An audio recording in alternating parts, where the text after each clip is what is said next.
तो इस प्रकार की जो करोड़ों की धांधलियाँ हुई हैं ये भविष्य में न हो, इसके लिए सैटी ने जो सुझाव दे रखे हैं वो महत्वपूर्ण हैं। उसमें कहा गया है कि विषयगत प्रकरण में जांच के दौरान संबंधित पक्षों से की गई चर्चा से यह स्पष्ट है कि धान खरीद नीति में निर्धारित प्रक्रिया का अनुसरण नहीं किया गया और अनुसरण किया जाना संभव ही नहीं माना गया। वर्तमान प्रचलित नीति का पूर्णतः पालन न हो पाने से सरकार को प्रत्यक्ष और अप्रत्यक्ष रूप से जो हानि हुई है अथवा जो अनियमितताएं होने की संभावनाएं व्याप्त रही हैं उसके लिए मात्र जमीनी स्तर के कर्मचारियों को दोषी मानते हुए कार्यवाही किया जाना न्यायोचित नहीं होगा, क्योंकि सरकार को हो रही हानि नीति की मंशा के अनुरूप काश्तकारों को उपज का उचित मूल्य न मिलना और अनियमितताओं की जानकारी उच्चाधिकारियों को भी समय समय पर दिए जाने का कथन जांच समिति के समक्ष उपस्थित कर्मचारियों अधिकारियों द्वारा किया गया है। निम्न स्तर के कर्मचारियों के उत्तरदायित्व निर्धारित करने से पूर्व नियंत्रक एवं पर्यवेक्षक अधिकारियों की भूमिका की जाँच आवश्यक है। भविष्य में उपरोक्त खामियों को दूर किए जाने के संबंध में समिति स्तर से निम्न सुझाव प्रस्तुत किए जा रहे हैं। पहला, धान खरीद 15 अक्टूबर से प्रारंभ की जाए और किसी भी दशा में 31 जनवरी के उपरांत जारी न रखी जाए, क्योंकि किसान 1 अक्टूबर से धान की फसल को काटने के तत्काल बाद क्रय केंद्रों में विक्रय हेतु लेकर आते हैं, जबकि धान में मानक से अधिक नमी मौजूद रहती है और उसी हालत में किसान की अपेक्षा रहती है कि धान बिक जाए और केंद्र प्रभारियों पर यह दबाव बनाया जाता है कि अधोमानक धान को क्रय कर लिया जाए। यदि धान खरीद 15 अक्टूबर से प्रारंभ की जाती है तो क्रय केंद्रों में आने वाले धान में नमी की मात्रा कम होगी एवं धान को सूखने का अवसर मिलेगा, जिससे विनिर्दिष्ट गुणवत्ता के धान की खरीद भी सुगम हो पाएगी। दूसरा, सहकारी समितियों एवं खाद्य विभागों के केंद्रों में केवल जनपद और राज्य के काश्तकारों का ही धान क्रय किया जाता है। यही नीति कच्चा आढ़तियों के माध्यम से धान क्रय किए जाने के लिए भी लागू किए जाने की आवश्यकता है, क्योंकि वर्तमान में मंडी समितियों के पास जनपद के काश्तकारों का धान क्रय करने एवं काश्तकारों को धान सुखाने, साफ करने आदि हेतु पर्याप्त संसाधन उपलब्ध नहीं है। ऐसी स्थिति में अन्य जनपदों या अन्य राज्यों के काश्तकारों द्वारा अथवा व्यापारियों के धान को मंडी परिसर में कच्चा आढ़तियों के माध्यम से खरीद नीति के अनुरूप क्रय किए जाने की अपेक्षा किया जाना बेमानी होगा। ऐसी स्थिति में खरीद नीति के प्रावधानों का न तो पालन हो पाता है और न ही गुणवत्ता परक धान की खरीद हो पाती है। यदि अन्य जनपदों, अन्य राज्य के काश्तकारों एवं व्यापारियों से मंडी परिषद में न्यूनतम समर्थन मूल्य योजना अंतर्गत धान क्रय किया जाना आवश्यक माना जाए तो ऐसे धान को केवल 15 जनवरी के उपरांत ही मंडी परिषद में आने की अनुमति दी जाए। 15 जनवरी तक केवल स्थानीय काश्तकारों की उपज को ही खरीदने का प्रावधान किया जाना आवश्यक प्रतीत होता है। नेक्स्ट, धान खरीद नीति की मूल मंशा काश्तकारों को धान का न्यूनतम समर्थन मूल्य उपलब्ध कराया जाना है। कच्चा आढ़तियों के माध्यम से खरीद करने में खरीद की सीमा को प्रदेश से बाहर तक विस्तारित कर दिए जाने से राज्य के छोटे काश्तकारों को न्यूनतम समर्थन मूल्य में विक्रय का अवसर नहीं मिलता है। बड़े काश्तकारों एवं व्यापारियों द्वारा राज्य से बाहर से धान मंगाकर कच्चा आढ़ती के माध्यम से न्यूनतम समर्थन मूल्य प्राप्त कर लिया जाता है, जबकि वास्तविक रूप से बड़े काश्तकारों और व्यापारियों द्वारा लगभग 1000 रुपये प्रति कुंटल से 1200 प्रति कुंटल की दर से उक्त धान की खरीद की जाती है। इस खरीद में छोटे काश्तकारों द्वारा मजबूरी में सस्ता बेचा हुआ धान अधोमानक के कारण सस्ता धान सम्मिलित रहता है और वही अधोमानक धान भी सार्वजनिक वितरण प्रणाली में चावल के रूप में वितरित होता है। नेक्स्ट, विभागीय क्रय केंद्रों के लिए काश्तकारों की सूची उपज की मात्रा के साथ तहसील स्तर पर तैयार की जाती है। उक्त सूची के साथ ही उपज पैदा करने वाले काश्तकार के द्वारा उत्पादित फसल की पर्ची तहसीलदार परगनाधिकारी कार्यालय के स्तर से खाद्य विभाग के कार्मिकों के समन्वय से तैयार कर फसल कटान से पूर्व ही वितरित कर दी जाए और केवल उसी पर्ची को खरीद पर्ची के रूप में प्रयुक्त करते हुए पर्ची के आधार पर काश्तकार को किसी भी केंद्र में जाकर धान विक्रय करने की अनुमति हो तो ऐसी दशा में प्रत्येक काश्तकार को न्यूनतम समर्थन मूल्य प्राप्त करने का समान करने का समान व पारदर्शी अवसर प्राप्त होगा। इस सूची को तैयार करने का कार्य पड़ताल के समय किया जा सकता है। साथ ही खरीद पर्ची को आधार लिंक करने की व्यवस्था की जा सकती है। नेक्स्ट, क्रय केंद्रों में की जाने वाली दैनिक खरीद का कोटा केंद्र में उपलब्ध कार्मिकों के आधार पर निर्धारित किया जाना आवश्यक है, या फिर विगत वर्ष हुई खरीद को आधार लेते हुए दैनिक खरीद का कोटा निर्धारित कर अनुपातिक खरीद रूप से खरीद केंद्रों में कार्मिकों की तैनाती आवश्यक है। नेक्स्ट, विभागीय क्रय केंद्रों में क्रय धन का भुगतान काश्तकारों को चेक या खाते में अंतरण माध्यम से किया जाता है, जबकि कच्चा आढ़ती के माध्यम से क्रय में भुगतान काश्तकार को क्रय करने के बजाय कच्चा आढ़ती को किया जा रहा है। कच्चा आढ़ती के माध्यम से क्रय का भुगतान भी विभाग के माध्यम से सीधे किसान को किए जाने की व्यवस्था की जानी आवश्यक है। इसके लिए यह भी आवश्यक होगा कि यथासमय पूर्व बजट की व्यवस्था कर ली जाए, क्योंकि इस हेतु धान की व्यवस्था करने से प्रत्यक्ष रूप से राज्य सरकार पर वित्तीय भार नहीं पड़ना है। इसलिए इस व्यवस्था को लागू किए जाने से बगैर किसी अतिरिक्त वित्तीय भार के कृषकों को उपज का समुचित मूल्य प्राप्त होगा और कृषकों की आय बढ़ाने के लक्ष्य की प्राप्ति होगी।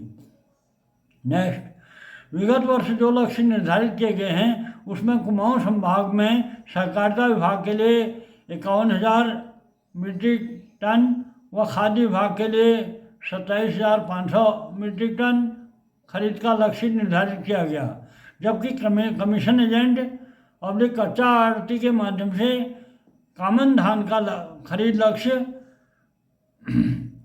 3,63,921 मीट्रिक टन निर्धारित किया गया, जिसके सापेक्ष 3,61,941 मीट्रिक टन खरीद हुई है। और ग्रेड ए के धान की खरीद और ग्रेड ए के धान की खरीद 5,61,167 मीट्रिक टन कच्चा आढ़ती के माध्यम से की गई। सहकारिता व खाद्य विभाग के क्रय केंद्रों के लिए निर्धारित लक्ष्य की गई खरीद कच्चा आढ़तियों के लिए निर्धारित लक्ष्य की गई खरीद से काफ़ी कम है। कच्चा आढ़तियों को खरीद का 1% कमीशन दिए जाने का प्रावधान है। यदि विभागीय खरीद का लक्ष्य बढ़ाया जाए और कच्चा आढ़तियों को दिए जाने वाली 1% कमीशन की धनराशि की भांति 1% धनराशि खरीद विभाग को दी जा सकती है, जिसका उपयोग विभागीय खरीद के संसाधनों को बढ़ाने हेतु किया जा सकता है। विभागीय क्रय केंद्रों के लक्ष्य को बढ़ाते हुए कार्मिकों की व्यवस्था व केंद्रों की संख्या बढ़ाए जाने से काश्तकार को न्यूनतम समर्थन मूल्य का लाभ मिलने की संभावना बढ़ेगी। क्रय केंद्रों हेतु सीजनल कार्मिकों की व्यवस्था का प्रावधान किया जा सकता है। वर्तमान में खाद्य विभाग द्वारा राज्य भंडारण निगम के खाद्य गोदामों को किराए पर लिया जाता है, जहां खाद्य विभाग व राज्य भंडारण निगम के कर्मचारी खाद्यान्न की आवाजाही के लिए समान रूप से उत्तरदायी हैं। इस बिंदु पर विचार किए जाने की आवश्यकता है कि राज्य भंडारण निगम को समाप्त करते हुए खाद्य गोदामों को खाद्य विभाग की संपत्ति घोषित कर दी जाए एवं भंडारण निगम के कर्मचारियों को पात्रता के आधार पर विभाग में समायोजित कर दिया जाए, जिससे खाद्य विभाग के कर्मचारियों की कमी दूर हो सकेगी एवं एक ही कार्य के लिए दो एजेंसियों के काम करने की आवश्यकता नहीं रहेगी और सरकारी धन की बचत भी होगी। नेक्स्ट, खाद्य विभाग में यह प्रावधान है कि क्रय केंद्र के प्रभारी को स्टेट पूल डीपी में तैनात नहीं किया जाएगा, परंतु वर्तमान में खाद्य विभाग के कुछ केंद्रों में केंद्र प्रभारी ही खरीद केंद्र का प्रभारी भी है, खरीद के लिए उत्तरदायी भी है, राइस मिल में रखे गए धान का अभिरक्षा प्रमाण पत्र प्राप्त करने के लिए भी उत्तरदायी है, साथ ही खाद्य गोदामों का भी प्रभारी है। जबकि एक स्थान से संचरण करने वाला दूसरे स्थान पर प्राप्त करने वाला व्यक्ति अलग अलग होना आवश्यक है। राइस मिल से निर्गमन करने के उपरांत एसएमओ द्वारा स्वयं ही खाद्य गोदामों में खाद्यान्न का सत्यापन एवं गुणवत्ता का परीक्षण किया जाता है। नेक्स्ट, मंडी परिसरों में कृषकों के लिए धान की सफाई हेतु विद्युत चालित ब्लोइंग फैन, कैलिब्रेटिंग नमी मापक यंत्र, पर्याप्त संख्या में ड्रायर तथा यथासमय बोरों की व्यवस्था की जानी अत्यंत आवश्यक है। साथ ही मंडी केंद्रों में धान सुखाई हेतु पर्याप्त स्थान उपलब्ध न होने की दशा में मंडी परिसर के निकटस्थ स्थान उपलब्ध कराया जाना आवश्यक है। वर्तमान में मंडी शुल्क के रूप में पर्याप्त शुल्क प्राप्त होने के बावजूद भी समुचित सुविधाओं का अभाव है। उपरोक्त व्यवस्थाएं यदि ससमय कर दी जाती हैं तो कृषकों को अपनी फसल को FAQ स्तर तक लाने में सहायता मिलेगी एवं न्यूनतम समर्थन मूल्य का लाभ प्राप्त होगा। साथ ही सार्वजनिक वितरण प्रणाली के अंतर्गत गुणवत्तापरक खाद्यान्न की आपूर्ति की जा सकेगी और नमी या अन्य कारणों से खाद्यान्न के सड़ने और नष्ट होने की संभावना भी कम होगी। उल्लेखनीय है कि भारत सरकार द्वारा प्रतिवर्ष कुल खरीद का 2.5% धनराशि प्रशासनिक व्यय हेतु दी जाती है। इस धनराशि का उपयोग इन सुविधाओं को दिए जाने के लिए किया जा सकता है। खाद्य विभाग, मंडी समिति, सहकारिता विभाग के कार्मिकों तथा राइस मिलर्स से की गई चर्चा से यह स्पष्ट हुआ कि सामान्यतः धान में 24% तक की नमी रहते हुए कृषकों द्वारा धान विक्रय हेतु लाया जाता है, जबकि क्रय हेतु नमी का मानक 17% है। क्रय केंद्रों में यदि ड्रायर, फैन आदि की व्यवस्था न हो अथवा काश्तकार जिस रूप में धान लाया है उसी रूप में विक्रय करने का इच्छुक हो तो खाद्य नीति में नमी के आधार पर धान के वजन को अनुपातिक रूप से कम किए जाने की व्यवस्था रखा जाना उचित होगा, ताकि नमी के प्रतिशत के आधार पर धान की कीमत में एकरूपता रहे और काश्तकार को समान मूल्य प्राप्त हो सके। वर्तमान में काश्तकारों और व्यापारियों को ई-नाम के माध्यम से कृषि उपज को विक्रय करने की सुविधा को बढ़ावा देने के प्रयास किए जा रहे हैं। इसमें धान खरीद को भी सम्मिलित किया जाना है। यदि जगह जगह स्थापित CSC केंद्रों को मंडी के ई-नाम से लिंक किया जाता है और काश्तकारों को ई-नाम की सुविधा CSC सेंटर में ही उपलब्ध कराया जाना संभव हो पाता है, तो ऐसी दशा में ई-नाम के उद्देश्यों की प्राप्ति हो सकेगी। साथ ही काश्तकार को कृषि उपज का यथोचित लाभ मिल पाएगा। वर्तमान में प्रदेश में लगभग 600 राइस मिल स्थापित हैं और जिनमें लगभग 60,000 अर्धकुशल व अकुशल रोजगार के अवसर उत्पन्न होते हैं। राइस मिल का समस्त कार्य धान उत्पादन से जुड़ा हुआ है, अर्थात धान खरीद व राइस मिल का व्यापार दोनों एक दूसरे के पूरक हैं। इस दृष्टि से यह आवश्यक प्रतीत होता है कि राइस मिलर्स को व्यापार का समान प्रतिस्पर्धात्मक एवं स्वस्थ वातावरण मिल पाए। इस संबंध में धान खरीद की वर्तमान नीति में मंडी परिसर में कच्चा आढ़ती के माध्यम से खरीद की व्यवस्था को समाप्त करते हुए उपरोक्त वर्णित खरीद पर्ची व्यवस्था को लागू करते हुए राइस मिलर्स को निर्दिष्ट गुणवत्ता का धान सीधे राइस मिल में खरीदने हेतु प्राधिकृत कर दिया जाए और खरीद पर्ची के आधार पर राइस मिलर्स द्वारा क्रय धान का भुगतान खाद्य विभाग द्वारा काश्तकार को किया जा सकता है। राइस मिलर द्वारा क्रय किए गए धान की गुणवत्ता की पूर्ण जिम्मेदारी राइस मिलर्स की जा सकती है और राइस मिलर्स से प्राप्त होने वाले चावल की गुणवत्ता गोदाम में प्राप्त होते समय केंद्र प्रभारी द्वारा तकनीकी व्यक्ति के सहयोग से किए जाने के उपरांत ही चावल प्राप्त किए जाने का प्रावधान किया जा सकता है। खाद्य गोदाम तक चावल आपूर्ति किए जाने का पूर्ण उत्तरदायित्व राइस मिलर्स का होगा एवं इस हेतु होने वाले समस्त व्यय राइस मिलर द्वारा किए जाएंगे, जिनकी प्रतिपूर्ति राज्य सरकार द्वारा दरें निर्धारित की जा सकती हैं। तो लास्ट में इसमें कंक्लूजन दिया है। उपरोक्त अनुसार की गई जांच से स्पष्ट है कि विषयगत प्रकरण में अभिलेखों की कूटरचना का व 2 वर्षों में लगभग ₹600 करोड़ की शासकीय धनराशि के अपव्यय का आर्थिक अपराध व्यापक स्तर पर होना परिलक्षित हुआ है। जांच में प्रारंभिक तथ्यों का संकलन एवं अनियमितताओं के कारणों का प्रारंभिक विवेचन किया गया है। सीमित समय में समिति स्तर से समस्त प्रकरणों की जांच एवं समस्त प्रकरणों के संबंध में साक्ष्य का संकलन संभव नहीं है। संकलित तथ्यों एवं साक्ष्यों के आधार पर किसी प्रकार की दंडात्मक कार्यवाही से पूर्व संपूर्ण प्रकरण की जांच किसी विशेष आयोग या आर्थिक अपराध अनुसंधान शाखा या संस्था से कराया जाना उचित होगा।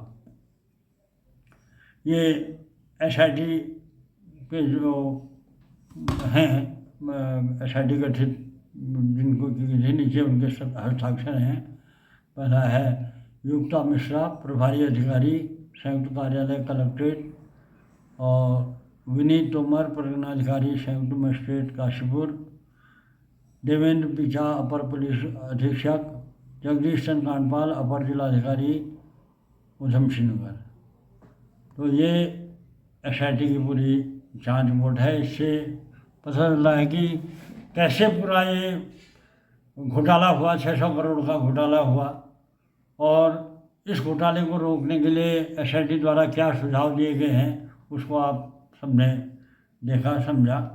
अब सबसे बड़ी बात यह है कि सितंबर 2017 में एसआईटी की रिपोर्ट गवर्नमेंट शासन को सौंप दी गई थी। उसके बाद जैसा कि एसआईटी ने अपनी रिकमेंडेशन में कहा है कि ये सीमित समय में ये जांच की गई है, तो उसके बाद इसका किसी जांच एजेंसी से आर्थिक अपराध अनुसंधान शाखा या संस्था से कराया जाना उचित होगा। ये रिकमेंडेशन को देखते हुए उत्तराखंड गवर्नमेंट द्वारा इसकी स्पेशल ऑडिट इसका कराया गया, और स्पेशल ऑडिट द्वारा भी ये जो 600 करोड़ के जो आंकलन किया था एसआईटी द्वारा, वही आंकलन स्पेशल ऑडिट रिपोर्ट में भी हुआ है। लेकिन आज तक ये इतने बड़े, सबसे बड़ा, इस राज्य का सबसे बड़ा और चर्चित घोटाला रहा है, लेकिन आज तक इसमें कार्यवाही के नाम पर कुछ भी नहीं हुआ है। 600 करोड़ की जो चावल घोटाला हुआ है, इसमें पूरे तथ्य हैं, बयान हैं, एसआईटी द्वारा सब संलग्न करके दे दिया गया है।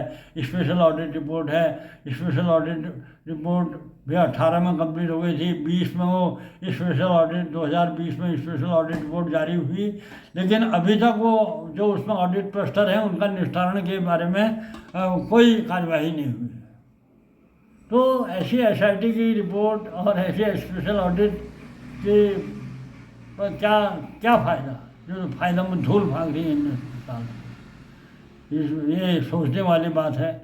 और सरकार के जो जीरो टॉलरेंस के दावों पर तो सवाल उठता ही है, और लेकिन ऐसे जांच रिपोर्ट के उपयोगिता पर भी सवाल उठते हैं। ये सोचने वाली बात है। आगे इसमें जो भी डेवलपमेंट होता है उसे आपके साथ साझा किया जाएगा। आपसे गुजारिश है कि मेरे इस तेज जाओ चैनल को लाइक, सब्सक्राइब और शेयर करते रहें। धन्यवाद।